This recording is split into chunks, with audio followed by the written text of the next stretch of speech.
우리 시간 같이 보실 하나님의 말씀은 출애굽기 5장 16절입니다. 출애굽기 5장 16절에서 23절까지 같이 보시겠습니다. 출애굽기 5장 16절에서 23절까지 제가 한 절, 우리 성도님들께서 한 절 교독하시겠습니다. 당신의 종들에게 짚을 주지 아니하고 그들이 우리에게 벽돌을 만들라 하나이다. 당신의 종들이 매를 맞사오니 이는 당신의 백성의 죄니이다.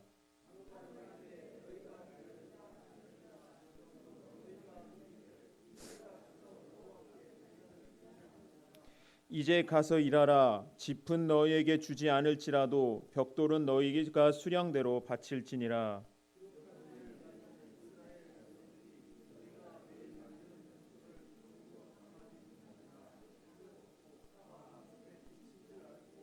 그들이 바로를 떠나 나올 때에 모세와 아론이 길에 서 있는 것을 보고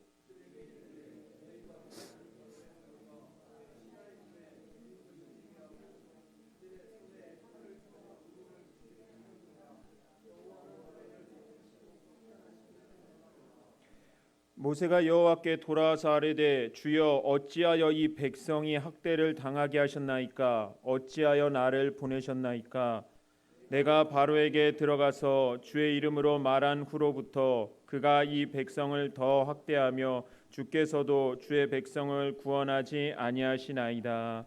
아멘. 히브리서 11장 6절에 보게 되면 우리가 하나님을 기쁘시게 하는 방법은 믿음이다라고 말씀하고 있습니다. 우리가 믿음으로 살아가는 그리스도인의 삶이, 믿음으로 살아가는 성도의 삶이 바로 하나님이 기뻐하시는 삶이다라고 성경은 분명히 우리에게 말씀하고 있습니다. 그렇다면 이 히브리서 11장 6절이 말씀하고 있는 그 믿음의 내용이 무엇이냐면 두 가지입니다. 첫 번째, 하나님은 살아계신다는 것입니다. 하나님은 우리의 육신의 눈에는 보이지 않지만 분명한 믿음으로는 하나님의 살아계심을 고백하며 사는 성도의 삶을 하나님께서 기뻐하신다는 것입니다. 그리고 또 한 가지 내용은 그 살아계신 하나님이 자기 앞으로 나오는 이들에게 상 주시는 이시다라는 이 두 가지를 믿고 사는 성도의 삶을 하나님이 기뻐하신다는 것입니다. 그래서 사랑하는 우리 모든 문정제일교회 성도 여러분, 하나님은 분명히 살아계십니다. 그 살아계신 하나님이 우리에게 상을 믿음으로 사는 삶에 대하여 상을 주시겠다라고 분명히 성경에 우리에게 말씀하고 있습니다. 이 믿음을 가지고 모든 것이 불확실한 이 세상을 살아가는 무기가 되시는 이 믿음이 우리 성도들의 무기가 되시는 그런 은혜가 있으시기를 주님의 이름으로 축원드립니다. 우리가 이제 계속 출애굽기를 살펴보고 있는데요. 이제 이 출애굽기 5장부터는 본격적인 하나님과 바로 왕의 싸움이 시작되고 있습니다. 이 이스라엘 백성을 사이에 두고 하나님은 바로 왕에게서 건져내시려고 하시고 바로 왕은 하나님에게 맞서서 이스라엘 백성들을 빼앗기지 않으려고 하는 싸움이 진행되고 있는 것입니다. 즉 하나님도 이스라엘 백성을 포기하지 않으시고 이 바로 왕도 이스라엘 백성을 포기하지 않고 있는 것입니다. 그런데 하나님께서 이스라엘 백성들을 포기하지 않는 이유와 바로 왕이 이스라엘 백성들을 포기하지 않는 이유는 다릅니다. 먼저 바로 왕이 이스라엘 백성들을 포기하지 않는 이유는 그들이 쓸만한 사람들이었기 때문입니다. 그 생육하고 번성한 그 수많은 숫자의 그 이스라엘 백성의 노동력이 애굽이라는 나라를 유지하는 데 큰 도움이 되었기 때문에, 그래서 충분히 써먹을 만한 가치가 있었기 때문에 이 바로 왕은 이 이스라엘 백성들을 포기하지 않고 있는 것입니다. 그런데 하나님께서는 이스라엘 백성들을 포기하지 않는 이유는 바로와 다른 이유가 무엇이냐면은 하나님께서는 이스라엘 백성들의 고통을 보셨습니다.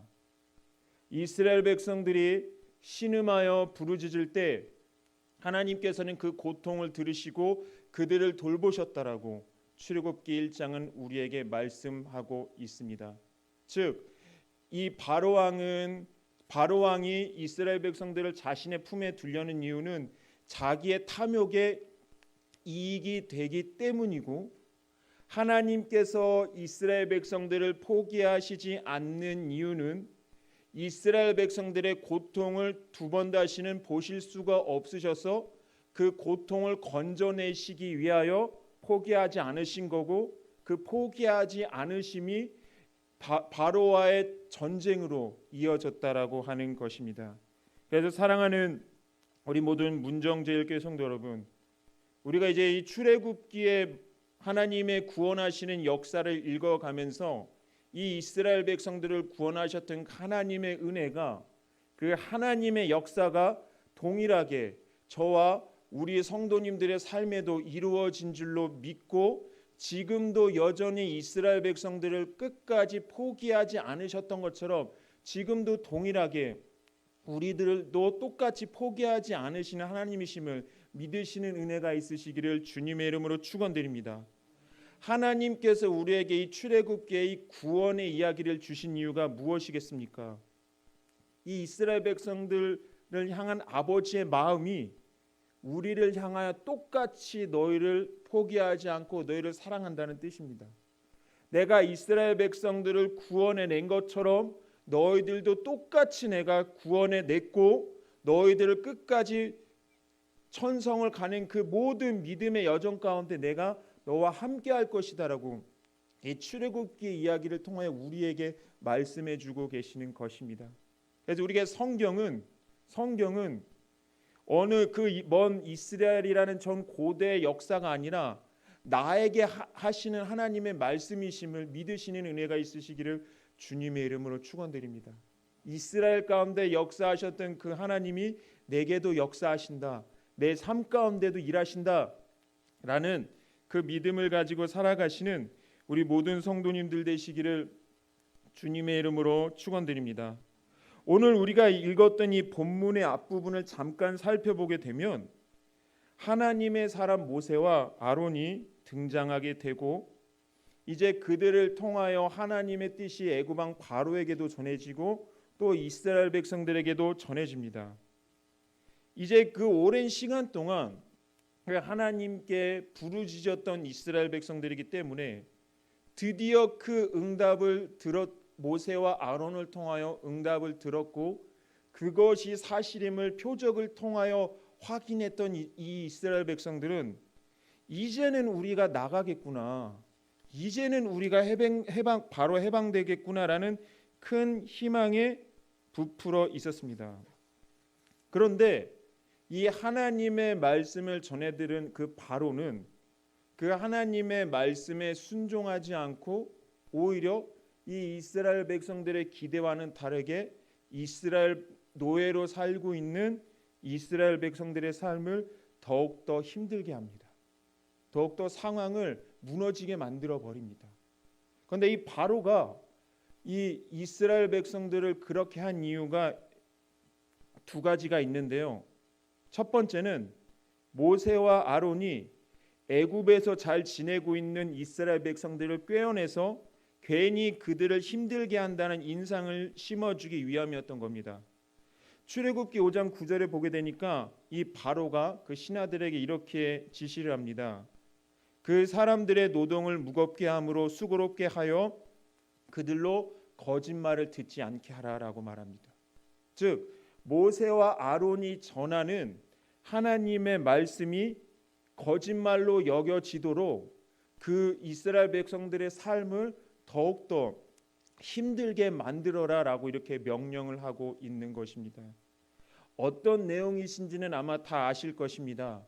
이 이스라엘 백성들이 벽돌을 굽고 있었는데 그날 정해진 분량의 벽돌을 구원해서 이 애굽 사람들에게 납품을 했는데, 이제 그 전까지는 이 지푸라기를 공급받았는데 지푸라기를 공급받지도 못하고 이제는 스스로 그 벽돌을 굽는 재료인 지푸라기를 스스로 구하러 다니면서도 그 똑같은 양의 벽돌을 만들어냈어야 되는 겁니다. 그러니까 더 상황이 나빠진 거죠. 아니 뭐 조금 힘들어진 거 아니냐 그렇지만 그들의 신분은 노예였습니다. 노예가 그 노예를 부리고 있는 사람의 말을 듣지 않으면 어떤 운명에 처해지는지는 아마 우리 성도님들께서는 다 아실 것입니다. 그래서 이 바로가 하나님의 말씀을 거짓말하는 거다라는 인식을 이 이스라엘 백성들에게 그 인식을 심어줌을 통해서 뭘 이스라엘 백성들의 마음에 심어주고 싶었냐면 너희들이 여기서 나가면 더 힘들어질 거다. 너희들이 지금 먹을 것, 입을 것, 쓸 것 이 모든 것을 제공받고 있는데 물도 없고 곡식도 없는 광야를 통과해야 되는데 너희들이 어디서 먹을 것을 얻을 것이냐. 그리고 또 너희가 가나안 땅에 들어가면 이미 그 가나안 땅에 자리 잡고 있는 이 일곱 족속들과 전쟁을 해야 되는데 전쟁을 또 해야 되고 또 기근의 문제 이런 것들 때문에 너희의 삶이 더욱더 힘들어질 거다. 그러니까 하나님이 적과 꿀이 흐르는 땅으로 너희들을 인도하실 것이다라고 하는 그 거짓말을 믿지 말고 내 말을 믿고 여기에 있어라라는 메시지를 이스라엘 백성들에게 주고 있는 것입니다. 그러니까 이 이스라엘 백성들이 이 모세와 아론이 믿음으로 바로 왕에게 나아갔고 하나님의 전한 말씀을 그대로 전했습니다. 근데 이 이스라엘 백성들의 기도는 이 하나님의 말씀에 두려워 떨면서 빨리 나가야 되는데 더 상황이 꼬여지게 되니까 하나님의 약속이 대체 어디가 있는 건가라고 의심하게 만들려고 바로 왕이 이 모든 것들을 꾸몄다라고 말을 하고 있는 겁니다. 사실 우리는 알죠. 이 바로 왕이 거짓말을 하나님에 대하여 이 바로 왕이 거짓말을 하고 있다는 것을 우리는 압니다.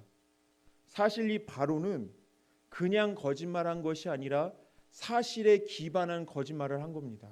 이 말이 무슨 뜻이냐? 아까도 말씀드린 것처럼 이스라엘 백성들이 가나안 땅으로 가기까지는 통과해야 되는 광야가 있었고 또 이 광야를 통과하고 나면 살아내야 될 가나안 약속의 땅이 있는데 이 가나안 땅은 이 이스라엘 백성들이 노예 생활하는 애굽의 땅과 환경 자체가 완전히 다릅니다. 우리가 이 신명기를 읽으면서 이른 비와 늦은 비의 은혜에 대해서 다 알고 계시겠지만 이 가나안 땅은 눈에는 보이지 않지만 하늘에서 내리는 비가 없으면 절대로 곡식을 거둘 수가 없는 곳이 가나안 땅입니다. 그런데 이 애굽 땅은 어떻습니까? 눈에 보일 만한 그들의 생명의 젖줄인 나일강이 이 이집트를 통과하면서 이 나일강을 통하여 모든 양식, 모든 생명을 유지하는 데 필요한 것들을 공급받고 있었다는 겁니다. 그러니까 바로 왕이 이렇게 보는 겁니다. 야 봐라. 지금 너희들의 눈앞에 너희들의 삶을 책임지는 것이 여기 애굽에 있느냐 저 가나안 땅에 있느냐를 보라는 겁니다. 그러면서 하나님은 거짓말하시는 분이니까 절대 속지 마라. 너희들의 상식으로 너희들의 생각으로 너희들의 눈을 바라봐도 이게 계산이 나오는데 굳이 왜 광야를 통과하는 고생을 해서 굳이 황량한 광야와는 비슷한 가나안 땅에 들어가서 그 고생을 하려고 하니 차라리 너희들이 진짜 살기 위해서는 차라리 너희들이 살아남기 위해서는 그냥 여기 있어 라고 이 애굽 왕이 이 이스라엘 백성들에게 메시지를 보내고 있는 것입니다. 그런데 이 바로 왕의 전략이 어느 정도는 성공을 했던 것 같습니다. 21절에 그들에게 이르되 너희가 우리를 바로의 눈과 그의 신하의 눈에 미운 것이 되게 하고 그들의 손에 칼을 주어 우리를 죽이게 하는도다. 여호와는 너희를 살피시고 판단하시기를 원하노라 라고 이스라엘 백성들이 모세와 아론을 원망합니다. 이 21절은 이 바로왕 앞에 나아갔던 그 기록원들이 노예를 관장하는 기록원들이 모세와 길가에서 만난 모세와 아론에게 하는 말이 바로 21절입니다. 그러니까 이 말은 그거죠. 괜히 우리가 너희 말을 들었다가 우리 삶이 더 힘들어졌다라고 이렇게 말을 하고 있는 것입니다. 우리 성도님께서 이 철로 역정이라는 이 소설을 아마 읽어보신 분들도 계실 텐데, 이 장망성에 살고 있는 이 크리스천이 꿈속에서 이 세상은 언젠가는 멸망할 거야라는 메시지를 듣고 괴로워합니다. 그런데 이 한 전도자의 전도를 받고 이 멸망에서 벗어날 길을 깨닫게 되고, 그 전도자가 전한 복음에 따라 이 장망성을 탈출하려고 할 때에 그때까지 같이 지냈던 그 장망성 내 이 사람 친구들이, 모든 지인들이 너 어딜 가려고 하냐? 아, 나는 천성을 향해 나아갈 거다. 그러니까 아니다. 야, 여기에 너가 가족, 사랑하는 아내, 사랑하는 자녀들, 너가 벌어놓은 돈, 너의 모든 것이 다 여기 있는데 어딜 가려고 하느냐? 이걸 다 버리고 너는 지금 어떻게 살아가려고 하느냐라고 하면서 이 크리스천에게 이 장망성을 떠나지 못하게 막습니다. 그러나 이 크리스천의 친구들이 하는 모습이 이 바로왕에게서 보여지는 것입니다. 그러나 이 믿음의 눈을 뜬 크리스천은 그 친구들의 이 요청을 뿌리칩니다. 왜냐하면 이미 믿음의 눈을 떴기 때문에 천성을 향해 달려갑니다. 거기에는 영혼을 만족시키는 참된 풍요가 있기 때문입니다. 그리고 또 바로가 이 이스라엘 백성들을 힘들게 하려고 한 목적 두 번째는, 이 바로는 이 예배의 대상이 자신에게서 하나님에게로 바뀌는 것을 막으려고 한 것입니다. 이 말이 무슨 뜻인가 하냐면요, 18절에 이 바로가 이렇게 말합니다. 이제 가서 일하라.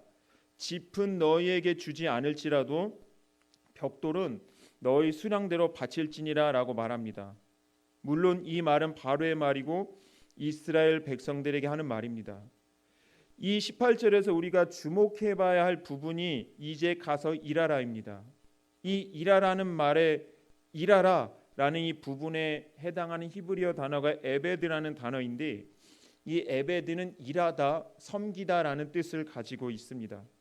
그런데 이 단어가 또 어디에서 쓰이는가 한번 찾아봤더니 출애굽기 3장 12절에 너희가 이 산에서 하나님을 섬기리니에서 이 섬기리니의 이 단어가 동일하게 쓰입니다. 즉, 이 에베드라는 단어는 섬기다라는 말을 뛰어넘어서 예배하다라는 단어로도 이야기할 수가 있는 것입니다. 그래서 이 바로 왕이 이 이스라엘 백성들에게 이제 가서 일하라라는 말은, 이제 가서 다른 생각하지 말고 이제 지금까지 나를 섬겨 나를 위하여 일했던 것처럼, 지금까지 나를 섬겼던 것처럼 똑같이 하나님 섬길 생각하지 말고 딴 생각하지 말고 그냥 나를 섬기는 그 삶을 그대로 살아. 그래야 너희가 살아. 이렇게 말을 하고 있는 것입니다. 우리가 여기서 한 가지 알 수 있는 사실은, 우리가 예배를 드린다는 것은, 예배자의 삶을 산다는 것은 하나님을 섬긴다는 것을 말합니다. 즉, 우리가 하나님을 섬기는 신앙인의 모든 삶의 모습이 다 하나님을 예배하는 예배 모습이 될 수 있다라는 것입니다. 우리가 이 사무엘이 한 말 중에 가장 유명한 말이 있습니다. 사무엘상 15장 22절에 순종이 제사보다 낫다라는 말입니다. 하나님을 섬기는 삶은, 하나님을 예배하는 삶의 모습은 바로 순종이라는 것입니다. 우리가 이 출애굽기 5장, 이 6장 이후를 계속 살펴보게 되겠지만, 이 바로가 적당히 타협을 합니다. 이제 내가 너희 하나님 여호와께 제사하게 해줄게. 시내산 갔다 와. 대신에 갔다가 다시 와. 때로는 너희들의 모든 기반은 다 여기에 놔두고 그 제사할 양들만 가지고 가서 제사하고 다시 돌아와 라고 이렇게 말을 하고 있는 것입니다. 그러니까 제사는 드리되 너희들의 삶은 그대로 여기서 살아라 라고 이 바로왕이 조금씩 조금씩 타협을 하고 있는 것이죠. 그런데 이런 부분을 보게 되면 어떻게 보면 되게 합리적인 것 같습니다. 이 세상에서의 삶도 누리고 하나님을 섬기는 적당한 삶도 누릴 수가 있기 때문에 어떻게 보면 이 말이 맞는 것 같습니다. 그러나 하나님의 우리의 신앙생활이 하나님을 섬기는 예배하는 삶이 하나님을 섬기는 것, 하나님을 따르는 삶이라고 한다면 우리는 이 이스라엘 백성들은 애굽에서 벗어나야 합니다. 여전히 애굽에 있으면서 여전히 세상에 있으면서 나는 하나님을 섬깁니다. 나는 하나님을 온전히 믿습니다라고 우리는 고백할 수가 없다는 겁니다. 즉 우리가 입술로는 주님 사랑합니다. 주님 찬양합니다. 주님 경배합니다. 라고 이렇게 말을 하지만 우리 삶의 모습이 우리가 살아가는 삶의 모습이 하나님이 합당한 삶의 모습이 아니라고 한다면 그것은 온전한 예배자의 삶이 아니다라고 성경은 우리에게 말씀하고 있는 것입니다. 마태복음 6장에서는 이렇게 말합니다. 사람이 두 신을 섬길 수가 없다라고 말합니다. 하나님을 섬기든지 세상을 섬기든지 둘 중에 하나를 우리는 해야 됩니다. 우리가 하나님을 섬기려면 온전히 하나님을 섬겨야 되고 우리가 세상을 섬기려면 차라리 세상을 확 섬기라고 말을 합니다. 그래서 사랑하는 우리 모든 문정제일교회 성도 여러분, 온전히 하나님을 섬기시는, 온전히 하나님만을 바라보시는, 온전히 하나님만을 위하여 살아가는 삶을 살아내시는 우리 모든 성도님들 되시기를 주님의 이름으로 축원드립니다. 그렇다면 이 이스라엘 백성들의 입장에서 또 이 이스라엘 백성들의 삶을 묵상하는 우리 성도들의 입장에서 솔직히 우리가 먹고 사는 삶도 우리에겐 중요한데 우리가 이 광야로 나아가게 된다면 이 가나안 땅으로 나아가게 된다면 과연 우리는 어떻게 되는 거냐라고 말을 합니다. 그래서 어떤 사람들은 또 이렇게 말을 합니다. 믿음이 밥 먹여주냐라고 말을 합니다. 그런데 우리 성도님들 지금까지 살아오신 인생 경험을 보시면서 다 아시죠? 우리가 밥을 먹으려고 믿는 건 아니지만 믿음으로 살다 보니 밥도 먹게 되더라는 겁니다.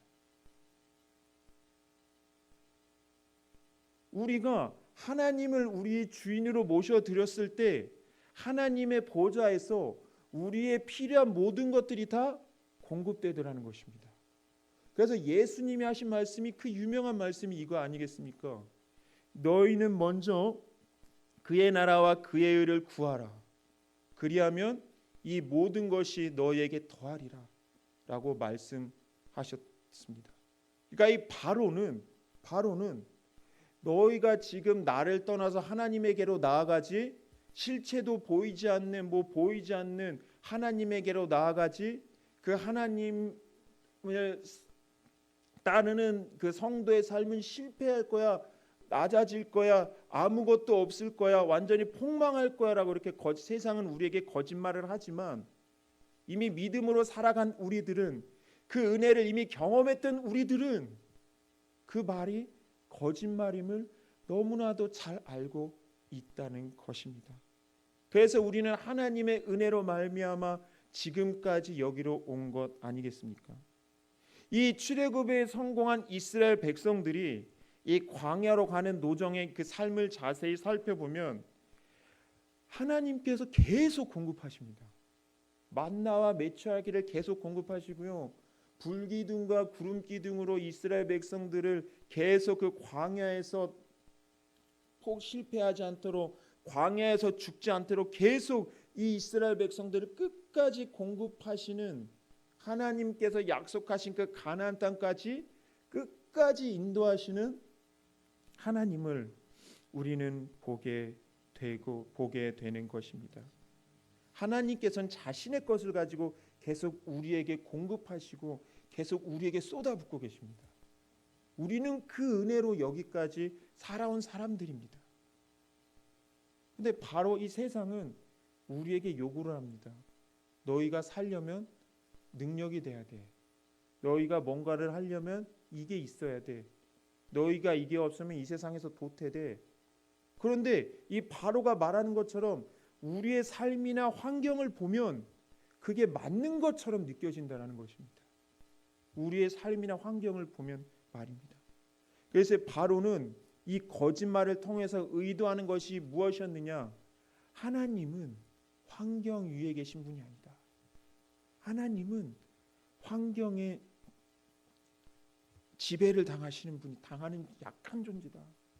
그러니까 하나님 너희가 믿는다라고 한 그 하나님은 절대로 너희들의 삶을 승리자의 삶으로 절대로 너희들의 삶을 영광스러운 삶으로 살 수가 없고 절대로 하나님은 너희들에게 참된 생명을 줄 수가 없다. 내가 돈, 명예, 권세 이 세상을 것을 통해서 내가 너희들을 살 수 있도록 해주고 있지 않냐?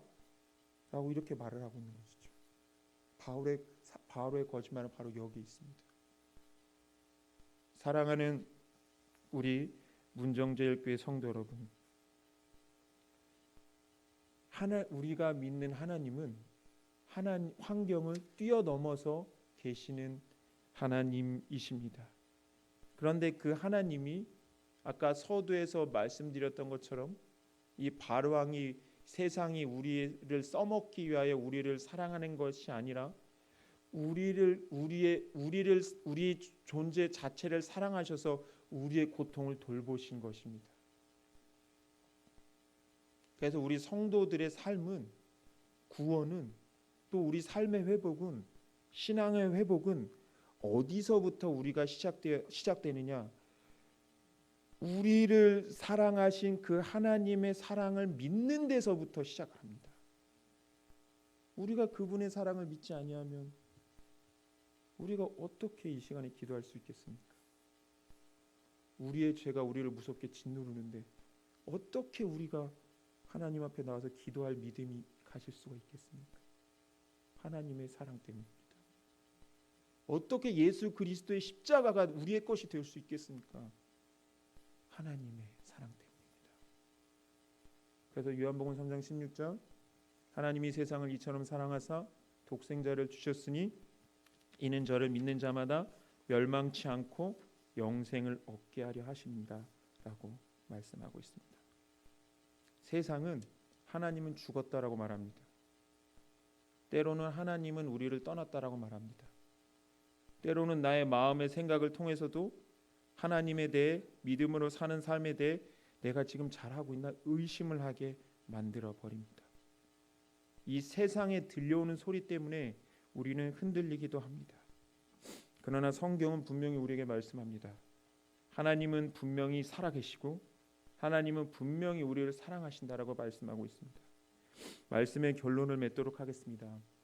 고린도전서 15장 58절에 이렇게 말씀합니다. 그러므로 내 사랑하는 형제들아 견실하며 흔들리지 말고 항상 주의 일에 더욱 힘쓰는 자들이 되라. 이는 너희 수고가 주 안에서 헛되지 않은 줄 알미라라고 말씀하고 있습니다. 우리 성도님께서 이 말씀 한번 다시 자막에 있는데요. 같이 한번 믿음으로 같이 한번 읽어보셨으면 좋겠습니다. 자, 시작. 그러므로 내 사랑하는 형제들아 견실하며 흔들리지 말고 항상 주의 일에 더욱 힘쓰는 자들이 되라. 이는 너희 수고가 주 안에서 헛되지 않은 줄 알미라 라고 말씀합니다. 우리가 믿음으로 사는 삶 결코 헛된 삶이 아닙니다.